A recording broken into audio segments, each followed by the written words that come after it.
ಕರ್ನಾಟಕ ರಾಜ್ಯ ಪೊಲೀಸ್ ಇಲಾಖೆಯಲ್ಲಿ police constable civil ಹುದ್ದೆಗಳು 3991 ಹುದ್ದೆಗಳಿಗೆ ಅರ್ಜಿಗಳನ್ನು ಕರೆದಿದ್ದಾರೆ. ಕೆಲವೇ ನಿಮಿಷದಲ್ಲಿ ಇದ್ರ ಬಗ್ಗೆ ಭಾಳಷ್ಟು ಮಾಹಿತಿಗಳನ್ನು ತಿಳ್ಕೊಳ್ತಾ ಹೋಗೋಣ. ಈ ಮಾಹಿತಿಯನ್ನು ನಿಮಗೆ ತರ್ತಿರೋದು IM4 ಕೆರಿಯರ್ ಚಾನಲ್. ಇದಕ್ಕೆ ಸಬ್ಸ್ಕ್ರೈಬ್ ಮಾಡಿಕೊಂಡು ನೋಟಿಫಿಕೇಷನ್ ಬೆಲ್ ಒತ್ತೋದ್ರಿಂದ ನಿಮಗೆ ಉದ್ಯೋಗದ ಮಾಹಿತಿ ನಿರಂತರವಾಗಿ ಸಿಗ್ತಾ ಹೋಗುತ್ತೆ.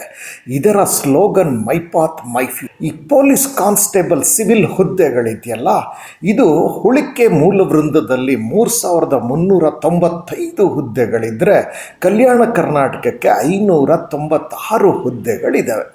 ಇಲ್ಲಿ ನೀವು ಗಮನಿಸಬೇಕಾಗಿರೋದು ಉಳಿಕೆ ಮೂಲ ವೃಂದ ಅಂದ್ರೇನು, ಕಲ್ಯಾಣ ಕರ್ನಾಟಕ ಅಂದ್ರೇನು ಅಂತ. ಈ ಕಲ್ಯಾಣ ಕರ್ನಾಟಕನ ನಮ್ಮ ಕರ್ನಾಟಕವನ್ನು ಹುದ್ದೆಗಳ ಭರ್ತಿಗೋಸ್ಕರ 2 ಇಬ್ಬಾಗ ಮಾಡಲಾಗಿದೆ. ಒಂದು ಕಲ್ಯಾಣ ಕರ್ನಾಟಕ ಅಂತ ಮಾಡಿದ್ದಾರೆ. ಈ ಕಲ್ಯಾಣ ಕರ್ನಾಟಕದಲ್ಲಿ 7 ಜಿಲ್ಲೆಗಳಿದ್ದಾವೆ. ಸೊ ಇವರಿಗೆ ಒಂದು ಪ್ರತ್ಯೇಕವಾಗಿ ಭರ್ತಿ ಮಾಡುವಂತಹ ಒಂದು ವ್ಯವಸ್ಥೆ ಇದೆ. ಜೊತೆಗೆ ಉಳಿದಂತೆ ಏನೆಲ್ಲ ಹುದ್ದೆಗಳಿದೆ, ಸೊ ಅದಕ್ಕೆ ಉಳಿಕೆ ಮೂಲ ವೃಂದ ಅಂತ ಅಖಿಲ ಕರ್ನಾಟಕಕ್ಕೆ ಈ ಸಂಪೂರ್ಣ ಅಖಂಡ ಕರ್ನಾಟಕದ ಯಾರೇ ಆದರೂ ಸರಿ ಅರ್ಜಿಗಳನ್ನು ಸಲ್ಲಿಸ್ಬೋದಾಗಿದೆ. ವೇತನ ಶ್ರೇಣಿಯನ್ನು ನೋಡಿದಾಗ 37,500ರಿಂದ ಪ್ರಾರಂಭ ಆಗುತ್ತೆ ಬೇಸಿಕ್. ಸೊ ಈ ಮೂಲ ವೇತನ ಏನಿದೆ 37,500ಕ್ಕೆ HRA DA ಎಲ್ಲ ಸೇರೋದ್ರೆ ಕೈ ತುಂಬ ಸಂಬಳ ಇದ್ದೇ ಇರುತ್ತೆ. ಅವರು ಹೇಳ್ತಾ ಇರೋದು, ನೀವು ಅರ್ಜಿಗಳನ್ನು ಆನ್ಲೈನ್ ಮುಖೇನನೇ ನೀವು ಸಲ್ಲಿಸಬೇಕಾಗತ್ತೆ ಅಂತ. ಅರ್ಜಿ ಸಲ್ಲಿಸೋದಕ್ಕೆ ಜುಲೈ 3ನೇ ತಾರೀಕು 2026 ಲಾಸ್ಟ್ ಡೇಟ್ ಅಂತ ಅವರು ತಿಳಿಸಿದ್ದಾರೆ. ಶೈಕ್ಷಣಿಕ ವಿದ್ಯಾರ್ಹತೆಗೆ ಬಂದಾಗ ಪದವಿ ಪೂರ್ವ ಅಂದರೆ PUC ಆಗಿದ್ದರೆ ಸಾಕು, ಅಥವಾ ಅದರ ತತ್ಸಮಾನ ITI ಡಿಪ್ಲೊಮೊ ಏನಾದರೂ ಅದಕ್ಕೆ ಈಕ್ವಲೆಂಟ್ ತತ್ಸಮಾನ ಅಂತ ಸರ್ಕಾರದಿಂದ ಆದೇಶ ಇದ್ದರೆ ಅದು ಕೂಡ ವಿದ್ಯಾರ್ಹತೆ ಅಂತ ಹೇಳಿ ಕನ್ಸಿಡರ್ ಆಗುತ್ತೆ ಅಂತ ಅವರು ತಿಳಿಸಿದ್ದಾರೆ. ವಯೋಮಿತಿಗೆ ಬಂದಾಗ ಗರಿಷ್ಠ 33, ಅದು ಸಾಮಾನ್ಯ ವರ್ಗದವರಿಗೆ 35, 38 ಅಂತಂದರೆ SC STನವ್ರಿಗಿರುತ್ತೆ. ಜೊತೆಗೆ ಕೆಲವೊಂದು ವಿಶೇಷ ಸಂದರ್ಭದಲ್ಲಿ ಗರಿಷ್ಠ ವಯೋಮಿತಿಯ ಸಡಿಲಿಕೆ ಕೂಡ ಅವರು ಮಾಡಿದ್ದೇವೆ ಅಂತ ಅವರು ಹೇಳ್ತಿದ್ದಾರೆ. ಅದರ ಇನ್ನು ಅಂದರೆ ಯಾರ್ಯಾರು ಈಗ ಆಲ್ರೆಡಿ ಸೇವೆನಲ್ಲಿದ್ದಾರೆ ಅವ್ರಿಗೆ ಮತ್ತಷ್ಟು ಸಡಿಲಿಕೆ ಇದ್ದೇ ಇರುತ್ತೆ. ಪರೀಕ್ಷೆಯನ್ನು ನೋಡಿದಾಗ 2 ರೀತಿಯಾಗಿರುತ್ತೆ. ಅಂದರೆ ಒಂದು ಲಿಖಿತ ಪರೀಕ್ಷೆ ಇರುತ್ತೆ. ಲಿಖಿತ ಪರೀಕ್ಷೆಯಲ್ಲಿ ಯಾರ್ಯಾರು ಉತ್ತೀರ್ಣರಾಗ್ತಾರೆ ಅವ್ರಿಗೆ ದೇಹದಾಢ್ಯತೆ ಪರೀಕ್ಷೆ ಹಾಗೂ ಸಹಿಷ್ಣುತೆ ಪರೀಕ್ಷೆಗಳು ಅವ್ರಿಗಿರುತ್ತೆ.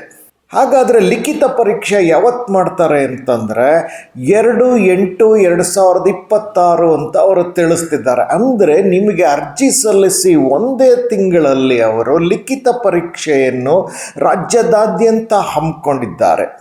ಉಳಿಕೆ ಮೂಲ ವೃಂದಕ್ಕೆ ಆ ಲಿಖಿತ ಪರೀಕ್ಷೆ ಏನಾಗುತ್ತೆ, ಅಲ್ಲಿ ಉಳಿಕೆ ಮೂಲ ವೃಂದ ಏನಿದ್ದಾರೆ ಅಲ್ಲಿನ ವಿದ್ಯಾರ್ಥಿಗಳಿಗೆ ಬೆಳಗ್ಗೆ 10:30ಯಿಂದ 12 ಗಂಟೆ ಅಂದರೆ 90 ನಿಮಿಷಗಳ ಒಂದು ಪತ್ರಿಕೆ ಇರುತ್ತೆ. 90 ನಿಮಿಷದಲ್ಲಿ 100 ಅಂಕಗಳ ಒಂದು 100 ಪ್ರಶ್ನೆಗಳ ಒಂದು ಪತ್ರಿಕೆನ ಇವರು ಬರಿಬೇಕಾಗಿರುತ್ತೆ. ಎರಡನೇದು ಕಲ್ಯಾಣ ಕರ್ನಾಟಕದವರಿಗೆ ಮಧ್ಯಾಹ್ನ 2:30ಯಿಂದ 4 ಗಂಟೆಗೆ ಇರುತ್ತೆ. ಅಂದರೆ ಇವರಿಗೂ 90 ನಿಮಿಷದ ಲಿಖಿತ ಪರೀಕ್ಷೆ ಇರುತ್ತೆ. ಈ ಲಿಖಿತ ಪರೀಕ್ಷೆಗೆ ಏನೆಲ್ಲ ಓದಿರಬೇಕು ಅಂದರೆ ಸಾಮಾನ್ಯ ಜ್ಞಾನ, ವಿಜ್ಞಾನ, ಭೂಗೋಳ, ಇತಿಹಾಸ, ಭಾರತದ ಸಂವಿಧಾನ, ರಾಷ್ಟ್ರೀಯ ಸ್ವಾತಂತ್ರ್ಯ ಚಳುವಳಿ, ಮಾನಸಿಕ ಸಾಮರ್ಥ್ಯ ಮತ್ತು ನೈತಿಕ ಶಿಕ್ಷಣ ಒಳಗೊಂಡ ಸಾಮಾನ್ಯ ಅಧ್ಯಯನ.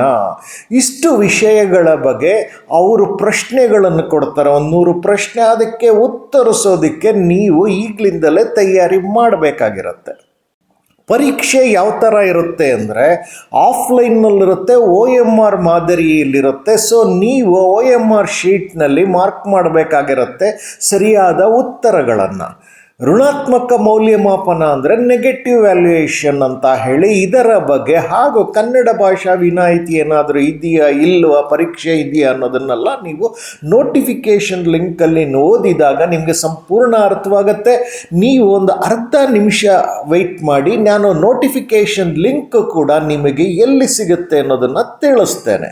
ನಿಮಗೇನಾದರೂ ಹೆಚ್ಚಿನ ಮಾಹಿತಿ ಬೇಕು ಅನ್ನೋದಾದರೆ ಈ ಸಂಖ್ಯೆಯನ್ನು ಕೊಟ್ಟಿದ್ದಾರೆ, ಇಲ್ಲಿಗೆ ನೀವು ಕರೆ ಮಾಡಿ ಅದರ ಒಂದು ಕ್ಲಾರಿಫಿಕೇಷನ್ನು, ನಿಮ್ಮ ಸಂಶಯವನ್ನು ದೂರ ಮಾಡ್ಕೊಳ್ಬೋದಾಗತ್ತೆ. ನನ್ನ ಒಂದು ಕಳಕಳಿ ಏನು ಅಂತಂದರೆ, ನೋಟಿಫಿಕೇಷನ್ ಏನಿರುತ್ತೆ ಅದನ್ನು ನೀವು ಕನಿಷ್ಠ 2 ಬಾರಿ ಆದರೂ ಓದಲೇಬೇಕಾಗಿರುತ್ತೆ. ಅದರಲ್ಲಿ ನಿಮಗೆ ಮೀಸಲಾತಿ ಬಗ್ಗೆ, ಮಾಜಿ ಸೈನಿಕರ ಮೀಸಲಾತಿ, ಗ್ರಾಮೀಣ ಅಭ್ಯರ್ಥಿಯ ಮೀಸಲಾತಿ, ಕನ್ನಡ ಮಾಧ್ಯಮ ಅಭ್ಯರ್ಥಿಯ ಮೀಸಲಾತಿ, ಯೋಜನೆಗಳಿಂದ ನಿರ್ವಸಿತರಾದಂತಹ ಅಭ್ಯರ್ಥಿಗಳ ಮೀಸಲಾತಿ, ತೃತೀಯ ಲಿಂಗ ಅಭ್ಯರ್ಥಿಗಳ ಮೀಸಲಾತಿ ಅಲ್ಲದೆ ನಿಮಗೆ ಅಲ್ಲಿನ ಒಂದು ಸಂಬಳದ ಆಗ್ಬೋದು, ಎಜುಕೇಷನ್ ಶೈಕ್ಷಣಿಕದ ಬಗ್ಗೆ ಆಗಿರ್ಬೋದು, ಬಹಳ ಮುಖ್ಯವಾಗಿ ಅರ್ಜಿ ಹೇಗೆ ಸಲ್ಲಿಸೋದು ಅನ್ನೋದ್ರ ಬಗ್ಗೆ ನಿಮಗೆ ಸಾಕಷ್ಟು ಮಾಹಿತಿ ಸಿಗುತ್ತೆ. ಕಡೆಯದಾಗಿ ನಿಮಗೆ ಬೇಕಾಗೋದು ನೋಟಿಫಿಕೇಷನ್ ಲಿಂಕ್, ವೆಬ್ಸೈಟ್ ಲಿಂಕ್ಗಳಲ್ಲ. ಇದನ್ನು ನಾನು ಈ ವಿಡಿಯೋದ ಡಿಸ್ಕ್ರಿಪ್ಷನ್ ಬಾಕ್ಸ್ನಲ್ಲಿ ಕೊಟ್ಟಿದ್ದೇನೆ. ಈ ಡಿಸ್ಕ್ರಿಪ್ಷನ್ ಬಾಕ್ಸ್ಗೆ ಹೋಗೋದು ಹೇಗೆ ಅಂತಂದರೆ, ಲಿಂಕ್ ಮುಖೇನ ಈ ವಿಡಿಯೋನ ನೋಡಿ, ಆಗ ವಿಡಿಯೋ ಕೆಳಗಡೆ ಡಿಸ್ಕ್ರಿಪ್ಷನ್ ಬಾಕ್ಸ್ ಇದೆ, ಅಲ್ಲಿ ಎಲ್ಲ ಲಿಂಕ್ಗಳನ್ನು ಕೊಟ್ಟಿದ್ದೇನೆ. ನೋಟಿಫಿಕೇಷನ್ ಲಿಂಕ್ ಹೋಗಿ ನೋಟಿಫಿಕೇಷನ್ನ ಕನಿಷ್ಠ 2 ಬಾರಿ ಆದರೂ ಓದಿ. ನೀವು ಅರ್ಹರಿದ್ದರೆ ಕೂಡಲೇ ಅರ್ಜಿ ಸಲ್ಲಿಸಿ ಹಾಗೂ ಪರೀಕ್ಷೆಗೆ ತಯಾರಿ ಶುರು ಮಾಡಿ. ಈ ಉದ್ಯೋಗದ ಮಾಹಿತಿಯನ್ನು ತಂದದ್ದು I am for career channel. ಇದಕ್ಕೆ ಸಬ್ಸ್ಕ್ರೈಬ್ ಮಾಡ್ಕೊಳ್ಳೋದು ಮತ್ತು ನೋಟಿಫಿಕೇಷನ್ ಬೆಲ್ ಒತ್ತೋದ್ರಿಂದ ನಿಮಗೆ ರೆಗ್ಯುಲರ್ ಆಗಿ ನಿರಂತರವಾಗಿ ನಿಮಗೆ ಉದ್ಯೋಗದ ಮಾಹಿತಿ ಸಿಗ್ತಲೇ ಹೋಗುತ್ತೆ. ಈ ಚಾನಲ್ನ slogan my path my future.